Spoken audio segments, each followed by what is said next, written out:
Durante 40 anos no deserto, todo mundo já sabe, o povo de Israel não passou fome.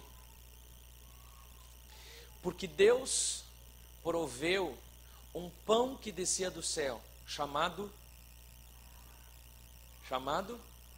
maná, todo mundo conhece. É referência ao próprio Jesus, o pão vivo que desceu do céu. E maná significa em hebraico, o que é isso? Lá em Êxodo capítulo 16, versículo 15, você ainda não precisa abrir ou ligar a sua Bíblia, daqui a pouco nós vamos para o texto principal dessa ministração. Mas diz o seguinte, Êxodo capítulo 16, versículo 15. Quando os israelitas viram aquilo, começaram a perguntar uns aos outros, o que é isso? Pois eles não sabiam do que se tratava ainda o maná. Disse-lhes Moisés, este é o pão que o Senhor lhes deu para comer. O maná era uma iguaria enviada por Deus que alimentou o povo durante 40 anos. Todas as manhãs o povo colhia e preparava um tipo de bolo que tinha gosto de azeite de oliva e tinha gosto de mel. Um dia eu expliquei na igreja, fiz toda uma explicação dizendo que o maná tinha gosto de mel. E depois eu fui lá e pedi para os irmãos perdão, porque eu vi na Bíblia que o maná tinha um gosto de azeite de oliva. E depois eu encontrei os dois textos na Bíblia. E daí eu disse para os irmãos, não, maná é as duas coisas juntas, um pouco de mel com azeite de oliva, aí é mais ou menos aproximado o gosto do maná. Se nota que o gosto foi perfeitamente adequado por Deus, para que o povo não enjoasse. Não era nem muito doce, nem muito salgado, para que fosse comido 3 vezes ao dia e satisfizesse perfeitamente o povo. Esse pão, esse bolo, produzido pelo maná que caía todas as manhãs, era colhido uma vez por dia e era preparado 3 refeições para o povo de Israel. Era muito nutritivo. Era tão bem balanceado que sustentou o povo durante 40 anos. Um pão que era um milagre. Um pão que era uma bênção de Deus. O pão que era a provisão de Deus para aqueles que eram obedientes, aqueles que eram do povo de Deus, do povo de Israel. Em Deuteronômio 34, 7, a Bíblia nos explica sobre o quão nutritivo era este pão, quando diz assim, tinha Moisés 120 anos quando morreu, mas os seus olhos não eram fracos, nem a sua força diminuiu. Atualmente, pesquisando sobre o maná, eu encontrei alguma coisa que eu confesso para os irmãos, hoje em dia a gente não sabe, mas eu vi muitas fontes que eu posso, quem sabe, dizer para os irmãos que vale a pena verificar.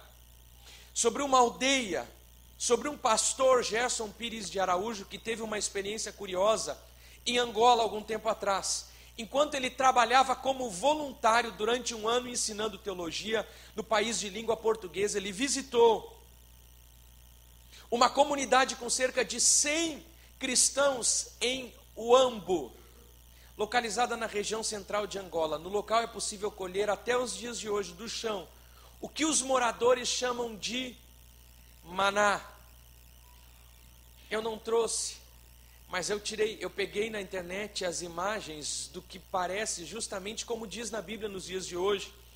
O que era o maná naquela época, quem sabe ainda nos dias de hoje, caindo na Angola. No local é possível colher do chão o que os moradores chamam de maná. Trata-se de flocos brancos que servem de alimento e fazem parte da rotina daquela comunidade desde 1939. Ao voltar para o Brasil, o pastor trouxe uma amostra e submeteu a uma análise na Universidade de Campinas.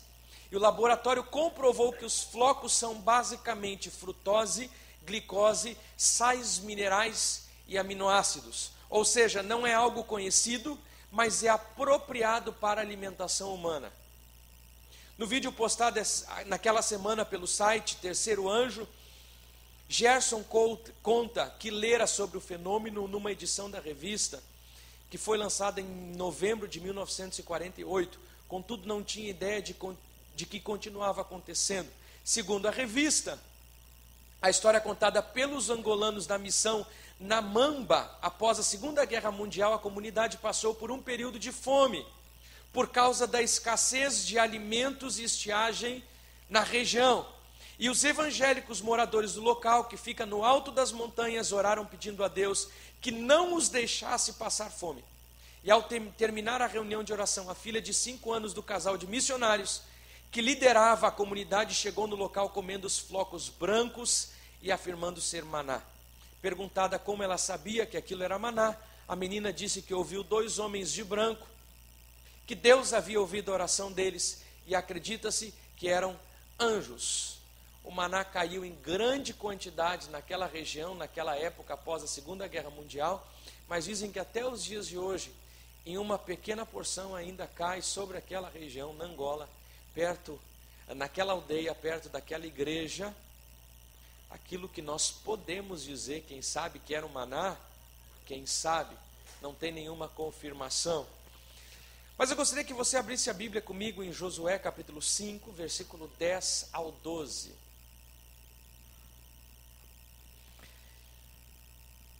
Coisa maravilhosa, o maná de Deus. Que provisão milagrosa o maná de Deus sobre a vida do povo de Israel. Que alimento fantástico. Eu confesso para os irmãos que não devia ser fácil comer todos os dias a mesma refeição.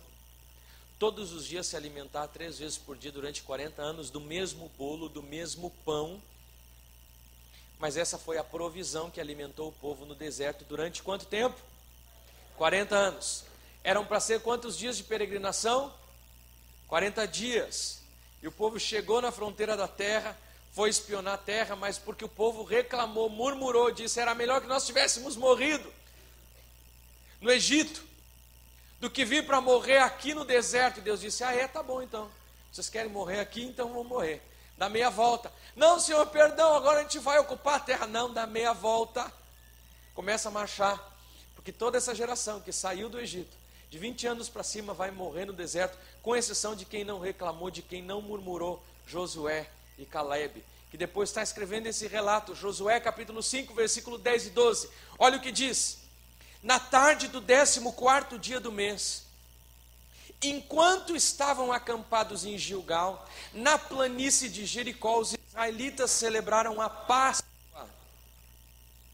No dia seguinte ao da Páscoa, nesse mesmo dia eles comeram pães sem fermento e grãos de trigo tostados, produtos daquela terra. Um dia depois de comerem do produto da terra, o que aconteceu? Leia aí na sua Bíblia, vamos ver se está dizendo a mesma coisa que diz na minha. O maná cessou. Já não havia maná para os israelitas, e naquele mesmo ano eles comeram do fruto da terra de Canaã. Eu já tinha lido esse texto muitas vezes, mas um dia, eu lendo de novo, eu quase chorei, André. Lembrando a história do povo de Israel, lembrando do maná. E quando eu li esse relato trágico de Josué, dizendo, um dia seguinte, um dia depois, no dia seguinte, depois de celebrarem a Páscoa,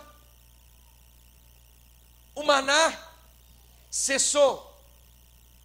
Faziam 2080 semanas, 40 anos que o povo experimentava o milagre mais prolongado da história. O povo tinha sempre o alimento na porta da sua casa, mas numa manhã, eu imagino a cena, as mulheres saindo com os recipientes, com as bandejas, com as bacias, abrindo a porta das suas barracas, das suas tendas.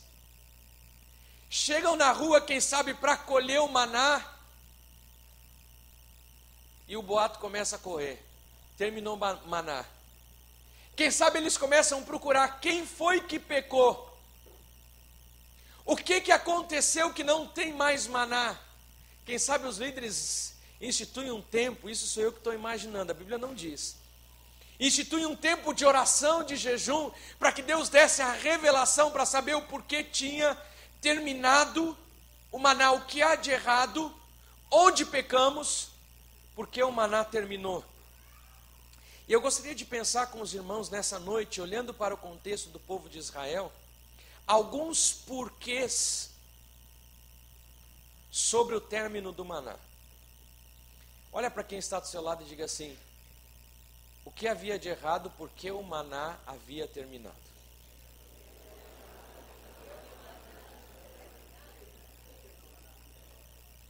Por que terminou o maná?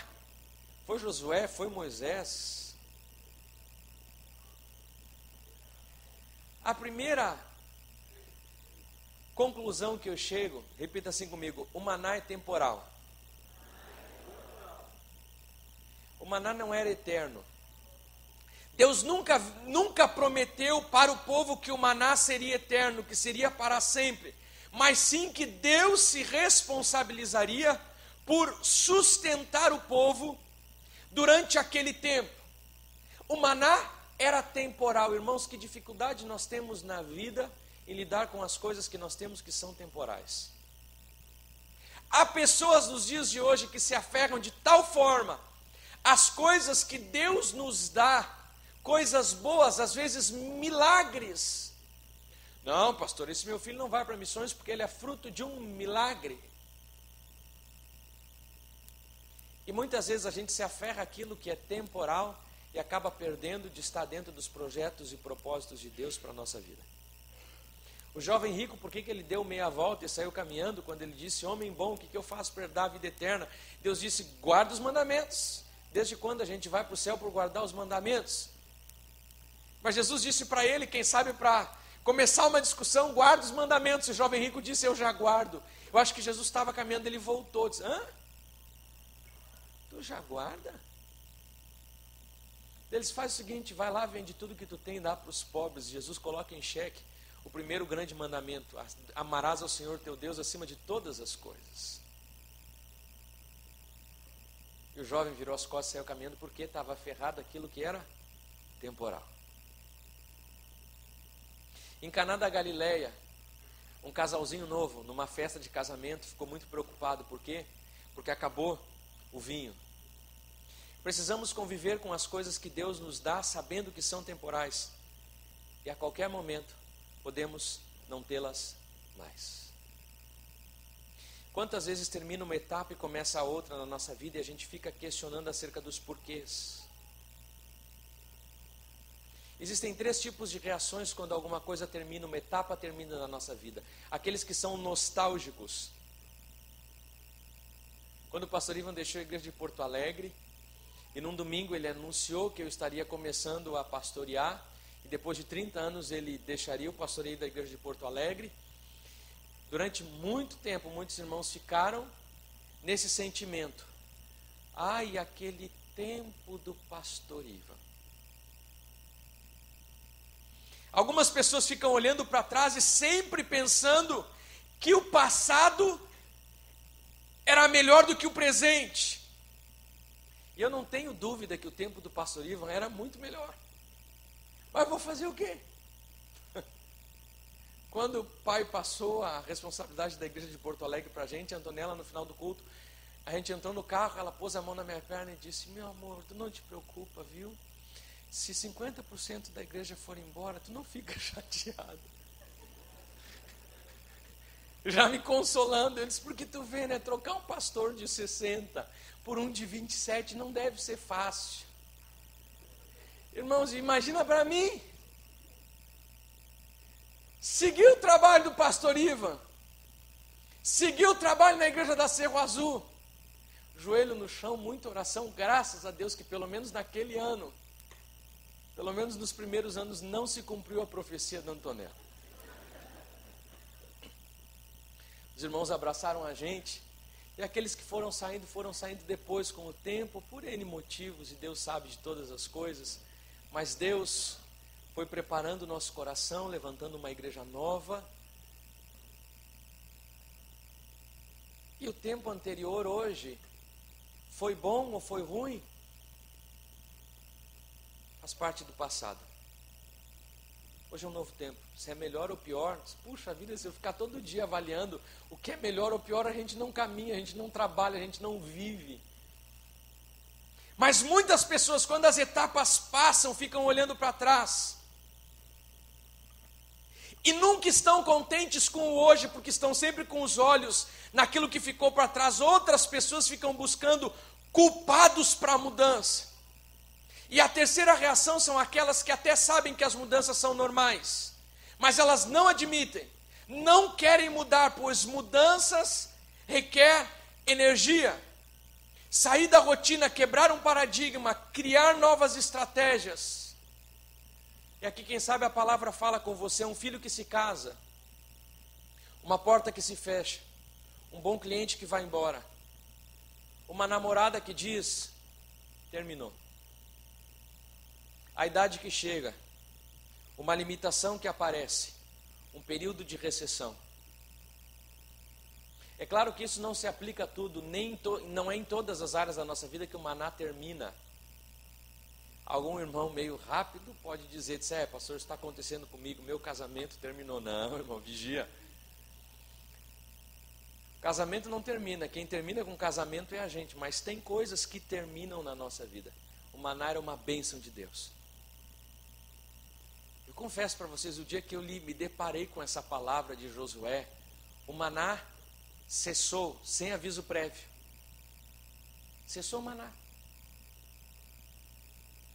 Terminar o maná não é sinônimo de inconstância, mas é perceber que algumas coisas na nossa vida terminam porque são temporais, simplesmente porque tem um tempo. Umas só terminam com a morte, outras ainda terminam nessa vida. E nós precisamos estar preparados para essa mudança, para essa relativa má notícia. A vida é feita de etapas e muitas pessoas têm tantas dificuldades porque não vão passando por essas etapas. Porque não entendem isso, muitos homens vivem sempre e sofrem hoje de uma síndrome chamada síndrome de Peter Pan. Conhece? Aquela síndrome que o homem não avança, nunca quer sair da terra do nunca, a terra dos sonhos, da realidade. Não passam as etapas, é querer ficar no mesmo lugar, quando o tempo já terminou. Geralmente um homem com este problema é um homem que não quer encarar responsabilidades. É um homem que está na igreja e nunca quer ser cobrado. É um homem que entra em crise quando deixa de ser novo convertido para ser um crente normal e agora precisa desenvolver alguma coisa na sua vida. Ele não vai mais continuar a ser tratado como um novo convertido, receber toda aquela atenção. E tem pessoas que não conseguem lidar com essa mudança de etapa na vida. Estão na igreja durante anos e não crescem espiritualmente, não querem se envolver em nenhuma responsabilidade, não querem muito compromisso, não conseguem entender quando as etapas mudam, se casam, mas não assumem que o tempo mudou e agora é uma nova etapa, onde as decisões precisam ser tomadas. Os filhos são filhos e não são colegas. O marido não é o melhor amigo ou um eterno namorado, mas é o provedor e o cabeça do lar. Uma etapa terminou e outra começou. Terminou o namoro e começou o casamento. Tem que pagar a conta de luz. Irmãos, eu escuto diariamente no gabinete de aconselhamento pastoral muitas mulheres chateadas e frustradas por maridos que não exercem o seu papel. Por outro lado, mulheres que não deixam etapas para trás. Houve o tempo em que, quem sabe, a irmã era a mais autônoma, mas desde o tempo que casou, uma etapa mudou. Agora existe um cabeça sobre a sua casa. Você está debaixo de autoridade. Quem sabe não tinha compromisso com a casa, com a comida, mas agora é tempo de terminar essa etapa e começar outra. Depois vem os filhos. E a Antonella fica tão chateada cada vez que ela encontra na igreja uma mulher, uma moça que não entende a época de ser mãe. E terceiriza demasiadamente o cuidado dos filhos para a escola. E algumas dizem, tem algumas irmãs que chegam na escola e dizem, é muito barata essa escola. Entrega os filhos assim, como quem diz, não aguento. Não consigo ficar um final de semana. Querem terceirizar uma responsabilidade que é delas. Isso é não ver que as etapas mudam. Um dia a Antonella compartilhando comigo a decepção dela com algumas líderes que estavam, a minha amiga fulana de tal, minha amiga para lá, amiga para cá, e minha amiga, me decepcionei com a amiga. E a Antonella chegou para mim e disse, eu não entendo essas coisas. Para mim o meu amigo é tu. E eu fiquei todo feliz. Estufei o peito. Ela disse, eu tenho amigas, mas para mim a cidade minha amiga não me olhou, não me viu. Disse, para mim já passou. Agora é um outro tempo na minha vida. Eu tenho muitas amigas servas do Senhor, mas o tempo não falando contra a amizade de maneira nenhuma. Os anos passam e algumas coisas ficam para trás, porque o maná é temporal. Diga isso para quem está do seu lado. Vai ajudar quem estiver dormindo quase. Diga assim, os anos passam, algumas coisas ficam para trás, porque o maná é temporal. Segunda sugestão que eu levanto, olhando o contexto, eu vejo aqui que durante 40 anos Deus tinha proporcionado maná para nutrir o povo. Mas como o próprio texto diz, depois deles terem atravessado o Jordão, eles entraram na terra prometida. O texto diz que o povo celebrou a Páscoa em Gilgal. E o texto que nós lemos inicialmente diz, eles comeram pães sem fermento e grãos de trigo tostados, produtos daquela terra. Portanto, simplesmente já não era mais necessário maná. E Deus não desperdiça o seu poder. Havia se completado o tempo e cumprido a promessa, o povo chegara na terra e o maná tinha completado o seu propósito. Portanto, a minha segunda reflexão sobre o porquê terminou o maná é simplesmente porque não era mais necessário. E Deus não fica operando um milagre sem necessidade, Ele faz sempre alguma coisa com um propósito. E como é bom a gente sentir quando um tempo termina na nossa vida e outro começa. Como é bom a gente sentir quando uma coisa termina e outra coisa começa. Como é bom a gente não continuar insistindo naquilo que já terminou. A minha cunhada namorava muito tempo atrás com um rapaz da igreja e depois terminou o namoro. E ele ficou com tantas dificuldades com esse término que ele de madrugada às vezes ia para a casa dela e ficava no portão da frente chamando o nome dela, até que um dia o meu sogro, depois de algumas ocasiões, às vezes passava boa parte do tempo sentado no cordão da calçada, desanimado, até que o meu sogro um dia abriu a porta e disse para ele, vem aqui, tu precisa entender que terminou. Eu te amo muito, eu gosto muito de ti, mas terminou. A gente sabe que hoje em dia a gente está trabalhando para namoros e compromissos sérios para o casamento, que não sejam inconstantes. Mas simplesmente o maná não era mais preciso.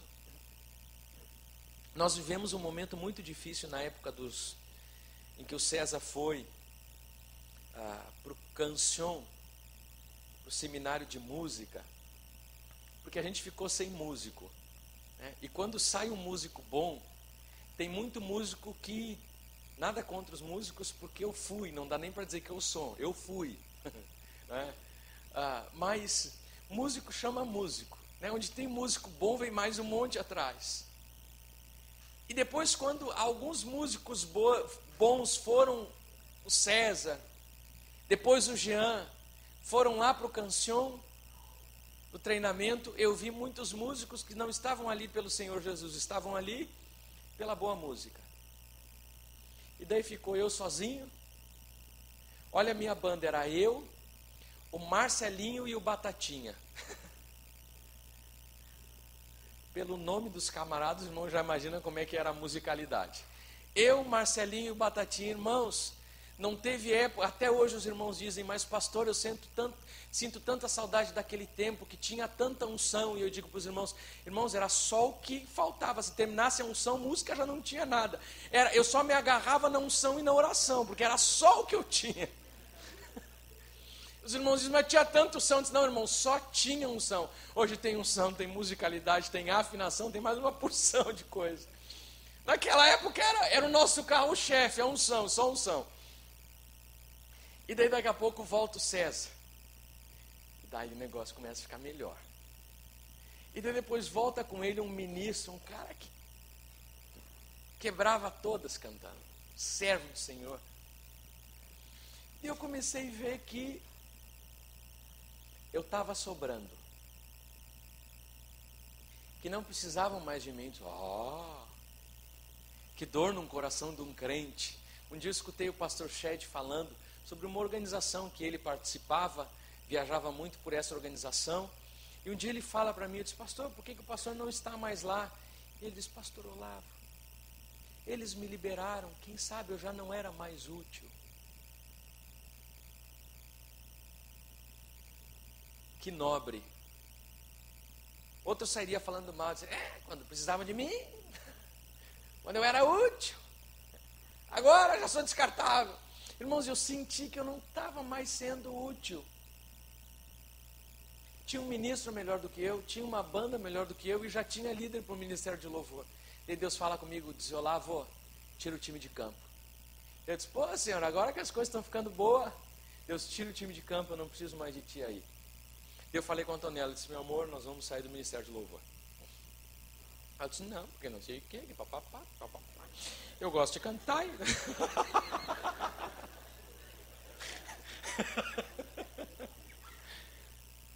Mas graças a Deus ela é uma mulher de Deus e logo ela disse para mim, tá bom, meu amor, se tu está sentindo, estou contigo. Eu gosto muito, eu amo o ministério de louvor. Minha vida toda, desde pequenininha eu canto na igreja e eu não sabia como é que eu ia ficar sentando no primeiro banco e não estando no ministério de louvor, porque eu era apaixonado pelo louvor. Mas naquele primeiro dia eu sentei ali, naquela semana eu fui convidado para ministrar para jovens no Uruguai. Aqueles que me conhecem sabem que eu não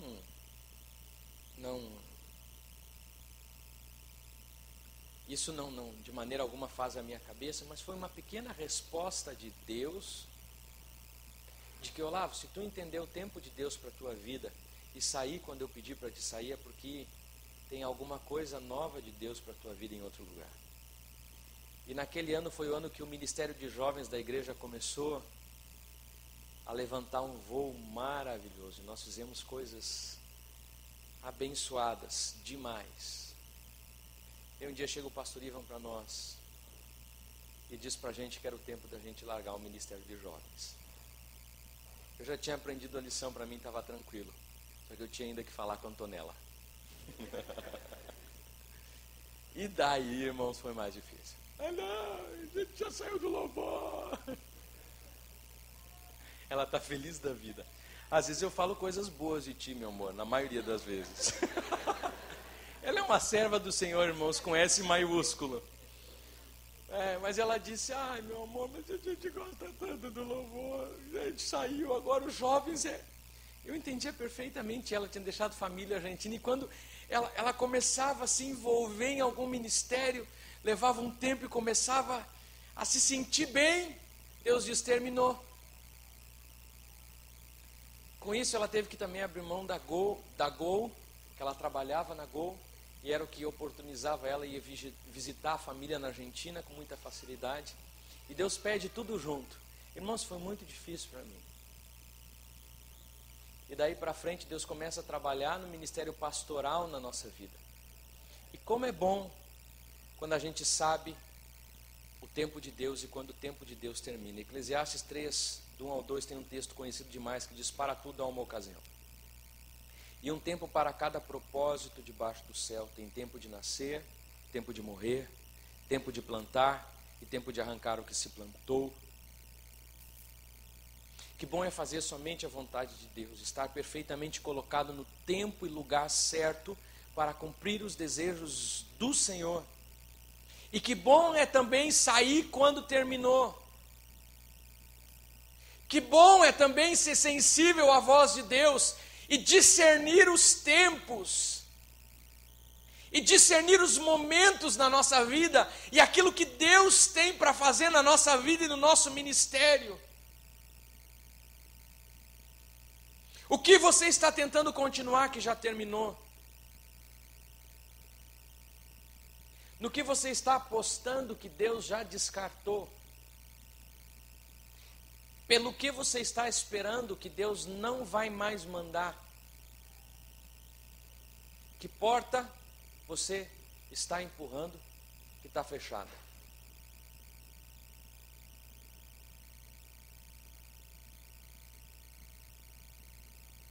Me refiro a deixar para trás algumas coisas que Deus confirma no nosso coração que já terminaram.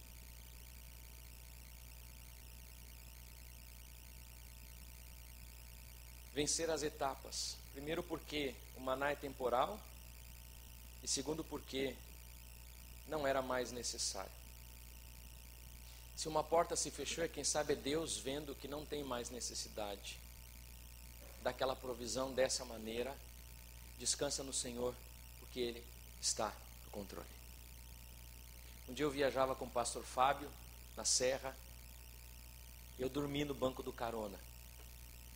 E ele estava dirigindo, e quando eu acordei, ele estava fazendo uma curva e eu só vi aquele paredão na minha frente.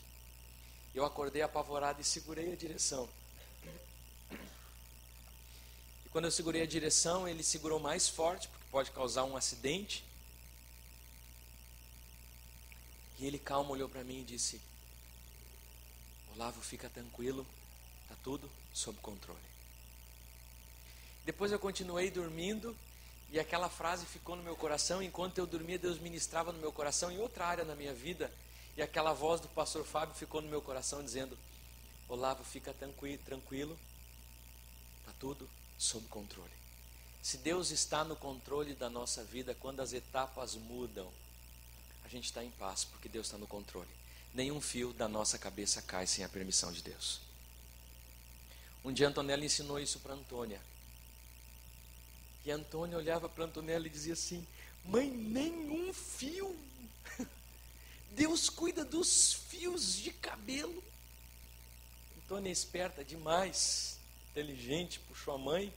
Tem que falar bem, né, irmãos? Equilibrar agora, porque senão... Terceira conclusão que eu tiro: por que terminou o maná? Era pecado? Não. Era tempo de maturidade. Uma geração inteira que nasceu no deserto nunca soube o que era plantar para colher. Sempre teve o alimento no campo ao amanhecer, enquanto as circunstâncias lhe impediam de conseguir uma provisão adequada de mantimentos. Mas agora o povo já seria capaz de plantar e colher, pois o povo tinha uma terra própria. Como é que o povo ia plantar no deserto? Não só por ser no deserto, porque depois a terra que o povo recebeu não era tão diferente. Alguns tiveram que ir para o deserto, e o judeu conseguiu fazer do deserto uma plantação maravilhosa pela bênção de Deus. Mas principalmente porque o povo era peregrino. O povo não parava num lugar e não ficava ali, ele montava acampamento e daqui a pouco eles já tinham que levantar acampamento e seguir para o próximo local. O povo não tinha condição de plantar, mas agora Deus estava dando a terra prometida para o povo. E os homens já seriam capazes de aprender a plantar e colher. E é nessa hora que nós precisamos entender que Deus não faz em benefício dos homens aquilo que eles podem fazer por si mesmos. Deus não faz em benefício da gente aquilo que a gente pode fazer. Deus não faz por mim aquilo que é a minha parte. Quem sabe você está esperando um milagre financeiro, não tem mais maná, mas quem sabe a porta que Deus está abrindo para você é um trabalho.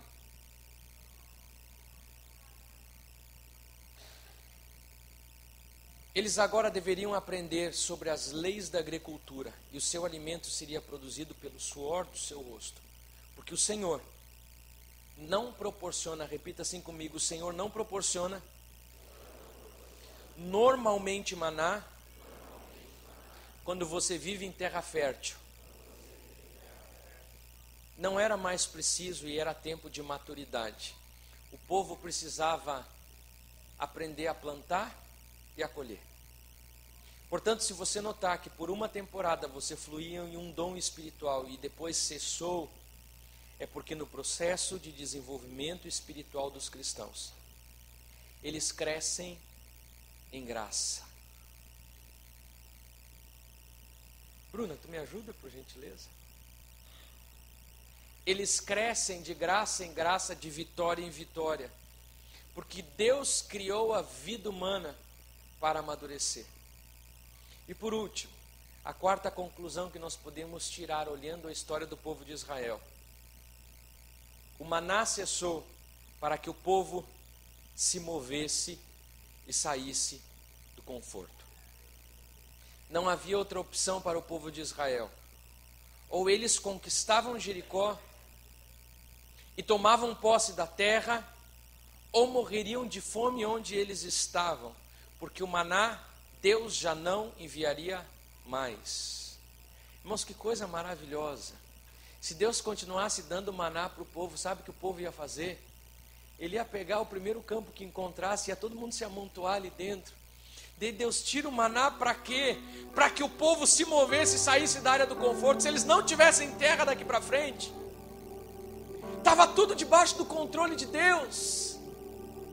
Estava tudo debaixo da perfeita soberania de Deus sobre a vida do povo de Israel, no tempo certo.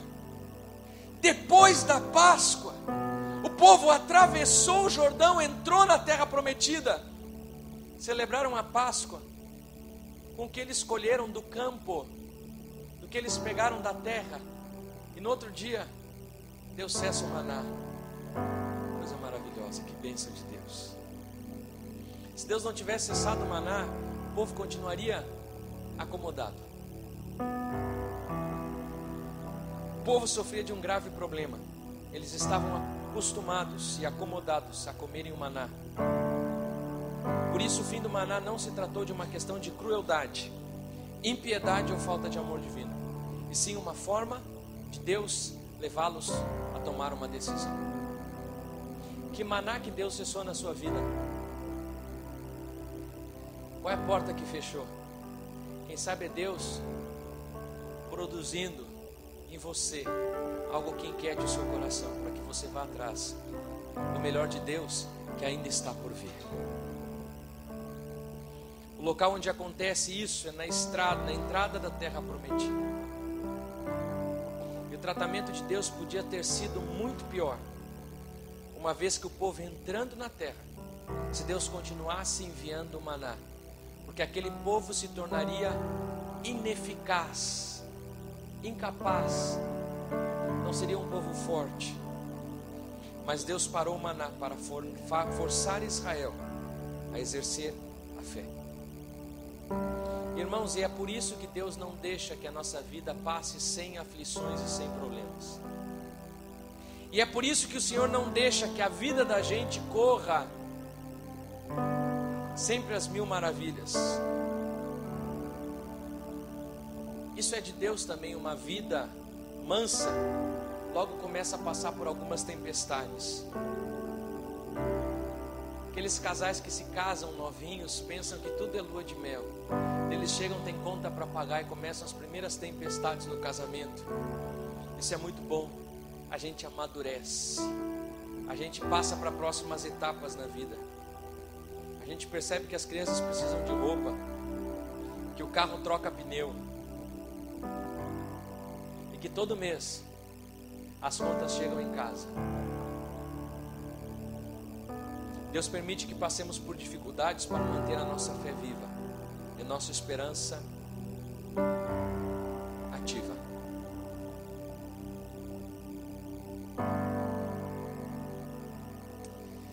Eu creio, irmãos, que Deus está nos trazendo essa palavra nessa noite. Eu orei ao Senhor para saber o que falar hoje à noite. Eu tinha muitas palavras no meu coração,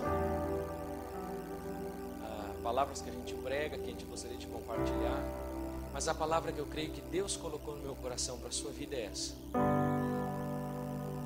Porque agora você aplica. Eu espero não ter me equivocado em nada, mas agora a gente aplica e a gente entende em que área, quem sabe, de conforto na nossa vida, nós precisamos avançar, nós precisamos deixar as coisas velhas para trás e avançar para um tempo novo. Ou quem sabe alguém que está empurrando alguma porta que está fechada, e Deus já disse para você que essa porta Ele não vai abrir. Irmão, se você fizer como Abraão e quiser empurrar a porta, deixa eu lhe dizer uma coisa: mais na frente Deus vai mandar Isaac. E os projetos de Deus não andam de mãos dadas com os nossos projetos. Chegou um momento que Deus disse para Abraão: manda embora o filho, que não é o filho da promessa. Talvez a gente perguntasse, mas eles não poderiam ficar juntos? Não, os projetos de Deus não andam de mãos dadas com os nossos projetos. Tem um louvor que eu gosto muito que diz assim: os teus caminhos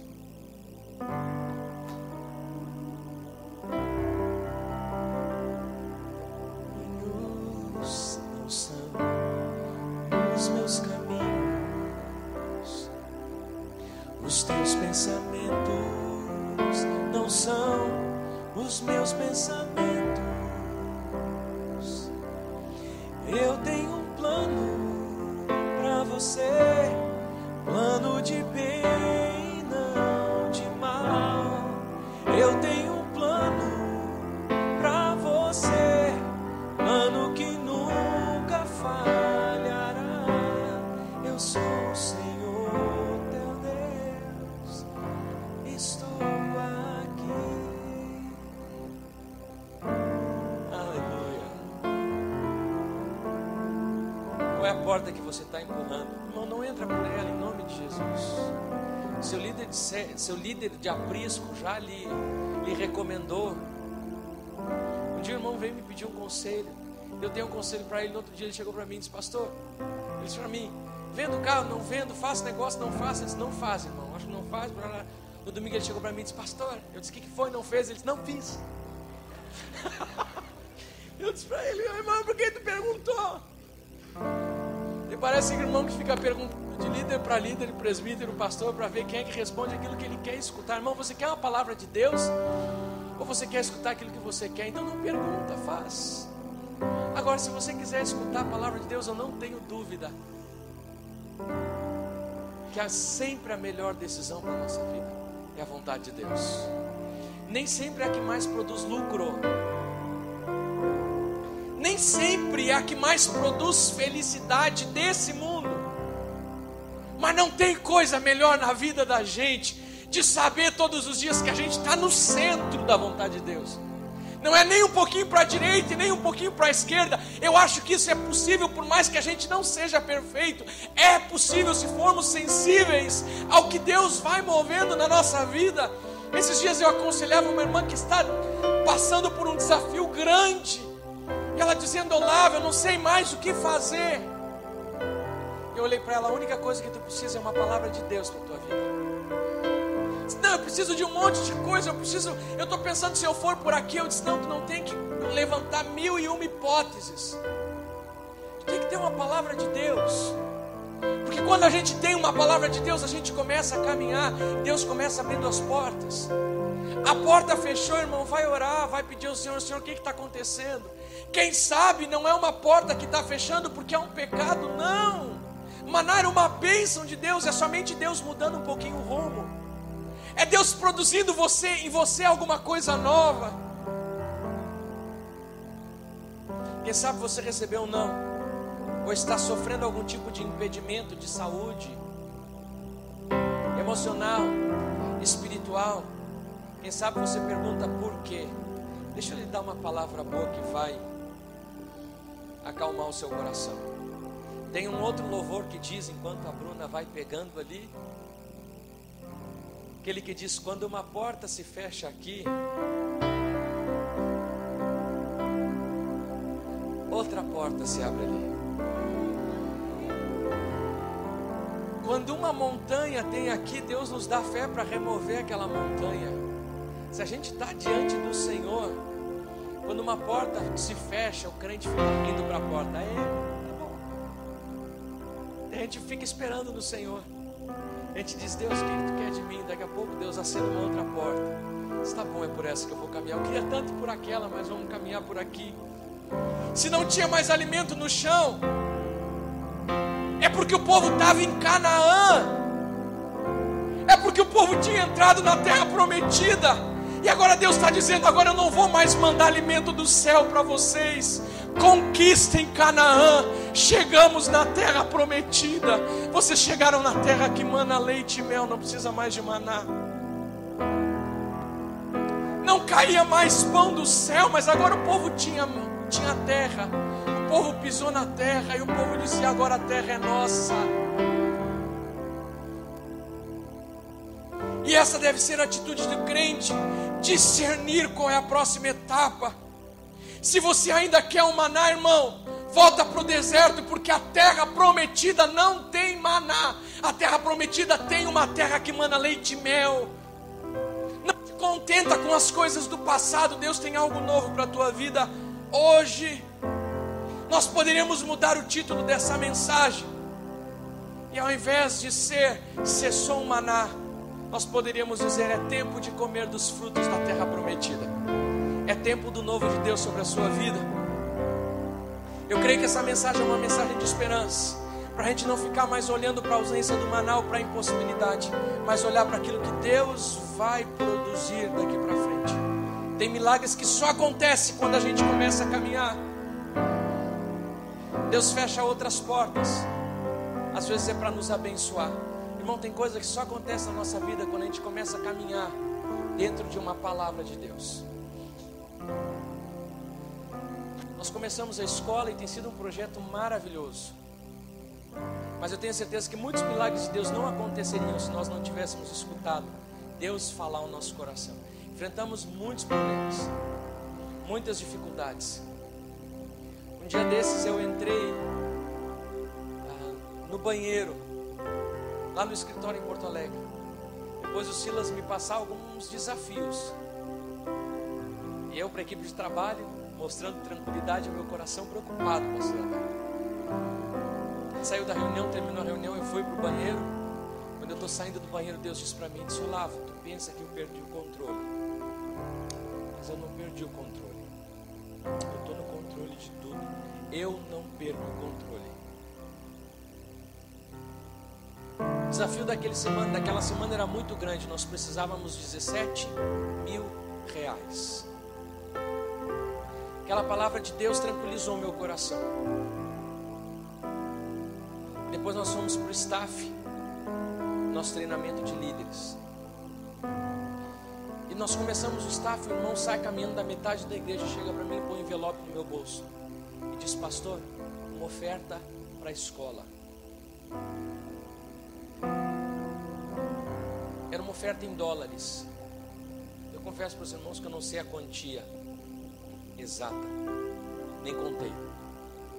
Terminou o staff, eu peguei o envelope, coloquei no bolso do Silas e disse: Silas, uma oferta para a escola, amanhã tu conta. No outro dia eu acordei de manhã com uma mensagem do Silas dizendo para mim: disse, pastor, eu creio que era, não quero errar, $4.600. Soma isso, vai dar 17.500, alguma coisa, na época do câmbio do dólar. E eu me levantei da cama, Antônio estava dormindo, e eu fui para o banheiro para engrandecer o nome do Senhor e agradecer a Deus, porque Deus não tinha perdido o controle. Mas, irmãos, tem milagres que acontecem na nossa vida só quando a gente dá alguns passos, quando a gente caminha, quando a gente começa a colocar o pé sobre as águas. E Deus começa abrindo as portas, Deus começa fazendo coisas tremendas. O que Deus tem feito na escola tem sido algo tremendo. É uma das coisas que a gente ama muito na igreja, a escola. Milagres, milagre. Os desafios financeiros são muito pequenos perto daquilo que Deus tem feito na vida da igreja, tem feito através da escola, testemunhos em cima de testemunhos. Hoje nós já temos na igreja 4 pais da escola que se converteram, que já são líderes de pequenos grupos. Imagine quantos outros já não se converteram, mas 4 já são líderes, já estão ganhando pessoas, ganhando famílias para Jesus. Meu irmão, tira os teus olhos do maná, pois é tempo de novas oportunidades. Chegou o tempo de um milagre maior de Deus sobre a sua vida. Eu creio que a próxima etapa, olha para quem está do seu lado, diga assim para essa pessoa: a próxima etapa vai ser melhor do que essa. Abraão teve muita dificuldade de liberar Ló. Quem sabe porque ele estava pensando assim: pô, já estou ficando velho, se eu liberar o meu sobrinho, quem é que vai fazer o que precisa fazer? Deus disse para ele: libera Ló. Enquanto Abraão não liberou Ló, Deus não cumpriu tudo o que ele precisava cumprir na vida de Abraão. Mas depois que Abraão entendeu que era um novo tempo, ele perdeu para ganhar. Ele disse para Ló, ele tinha a convicção da bênção de Deus. Ele disse: Ló, escolhe primeiro a terra que tu quiser. E Ló escolheu, e depois ele disse: se tu for para a direita eu vou para a esquerda, se tu for para frente eu vou para trás.